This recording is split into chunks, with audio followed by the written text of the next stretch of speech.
Hi friends, మన దెయ్యాల లోకంలోకి స్వాగతం.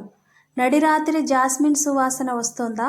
మీ గది తలుపులు సరిగ్గా లాక్ అయ్యాయో లేదో చూసుకోండి.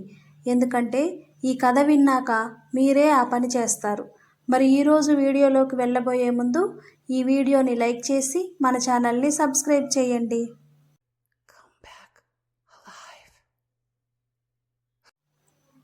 ఈ కథ 2019లో హైదరాబాద్ సమీపంలోని ఒక చిన్న గ్రామంలో జరిగింది. పేరు నాగార్జున సాగర్ సమీపంలోని వనగిరి. అశ్విన్ ఒక యంగ్ ఇంజనీర్. హైదరాబాదులో జాబ్ చేస్తున్నాడు. ఒక వీకెండ్లో తన ఫ్రెండ్స్తో బైక్ మీద ట్రిప్పుకు వచ్చాడు. రాత్రి అయ్యేసరికి వనగిరి గ్రామం దగ్గరికి చేరుకోగానే బైక్ ఆగిపోయింది.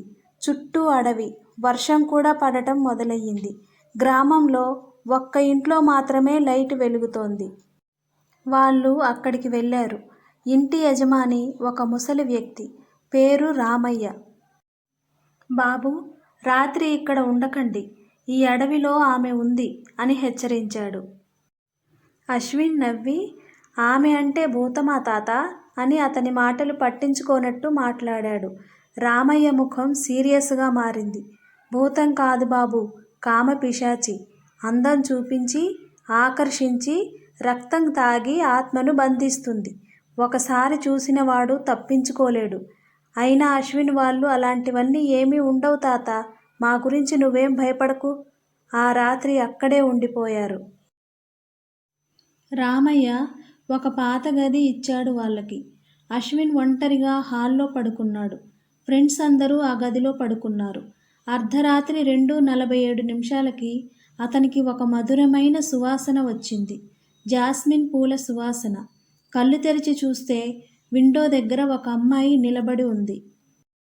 తెల్లటి చీర, పొడవైన జుట్టు, చాలా అందంగా ఉంది. కానీ కళ్ళు ఎర్రగా మెరుస్తున్నాయి. ఎవరు నువ్వు అని అడిగాడు అశ్విన్. మెల్లగా ఆమె నవ్వింది. నా పేరు ప్రియ. ఈ అడవిలో ఒంటరిగా ఉంటాను. నీతో మాట్లాడాలనిపించింది. ఆమె గొంతు చాలా మధురంగా అనిపించింది. అశ్విన్ ఆకర్షితుడయ్యాడు. రాత్రి చాలాసేపు అతనితో మాట్లాడింది. అతని దగ్గర కూర్చుంది. అతని చేతి మీద చేయి వేసింది. ఆ చేయి చాలా చల్లగా ఉంది.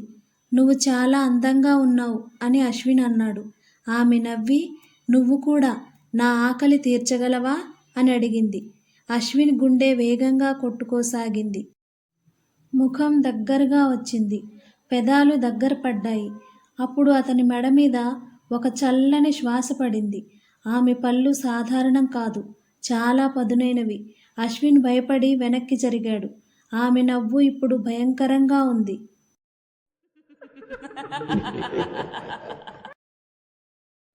నువ్వు నన్ను చూశావు కదా, నీ తర్వాత నీ ఫ్రెండ్స్ కూడా చూస్తారు.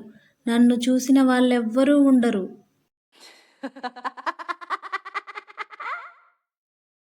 మరుసటి రోజు ఉదయం అశ్విన్ తన ఫ్రెండ్స్కి ఏమీ చెప్పలేదు.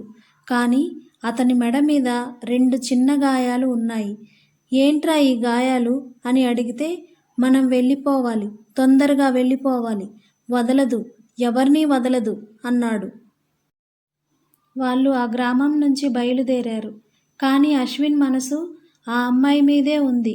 హైదరాబాద్ వచ్చాక కూడా రాత్రి పడుకోగానే ఆ సువాసన వస్తుంది. గదిలో ఒంటరిగా ఉన్నప్పుడు ఆమె గొంతు వినిపిస్తుంది. అశ్విన్, నువ్వు నన్ను మర్చిపోలేవు.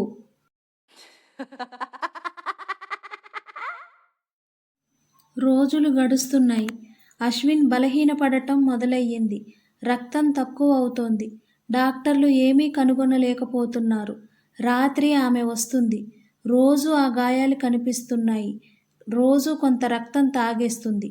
ఒక రాత్రి అతను ధైర్యం చేసి అడిగాడు, నువ్వు ఎవరివి? నిజం చెప్పు. ఆమె నవ్వింది. ఆమె అందమైన ముఖం మారిపోయింది. చర్మం పగుళ్ళు పడింది. కళ్ళు ఎర్రగా మారాయి. నోటి నుంచి రక్తం కారుతోంది. నేను కామపిశాచిని. 200 సంవత్సరాల క్రితం వనగిరి అడవిలో ఒక యువకుడు నన్ను మోసం చేశాడు. నన్ను చంపేశాడు. అప్పటి నుంచి అందమైన యువకుల రక్తం తాగి వాళ్ళ ఆత్మలను నా జీవిత భాగస్వాములుగా చేసుకుంటాను. అశ్విన్ అరవాలనుకున్నాడు. కానీ ఆమె చెయ్యి ఒక్కసారిగా అతని మెడ మీద పడింది. అతను కదలలేకపోయాడు. ఆమె అతని రక్తం తాగసాగింది. నెమ్మదిగా, ఆనందంగా. అశ్విన్ ఫ్రెండ్స్ మరుసటి రోజు అతని గదికి వచ్చారు. అతను బెడ్ మీద పడి ఉన్నాడు. శరీరం పాలిపోయి ఉంది. కానీ ముఖం మీద ఒక విచిత్రమైన చిరునవ్వు. ఆ తర్వాత నుంచి అశ్విన్ ఫ్రెండ్స్లో ఒక్కొక్కరుగా అదే సువాసన గురించే చెప్పసాగారు. ఒక్కొక్కరి మెడ మీద ఆ గాయాలు కనిపించసాగాయి. ఇప్పుడు కూడా నాగార్జున సాగర్ అడవికి వెళ్తే ఆ తెల్లచీర అమ్మాయి కనిపిస్తుందట. మీరు ఈ వీడియో చూస్తున్నప్పుడు మీ గదిలో ఏదైనా జాస్మిన్ సువాసన వస్తుందా?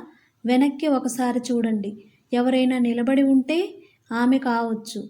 ఈ కథ నిజమా అని మీరు ఆలోచిస్తున్నారా? కామపిశాచి గురించి మీకు ఏమైనా అనుభవం ఉంటే కామెంట్స్లో చెప్పండి. కానీ జాగ్రత్త, ఆమె విని ఉండొచ్చు.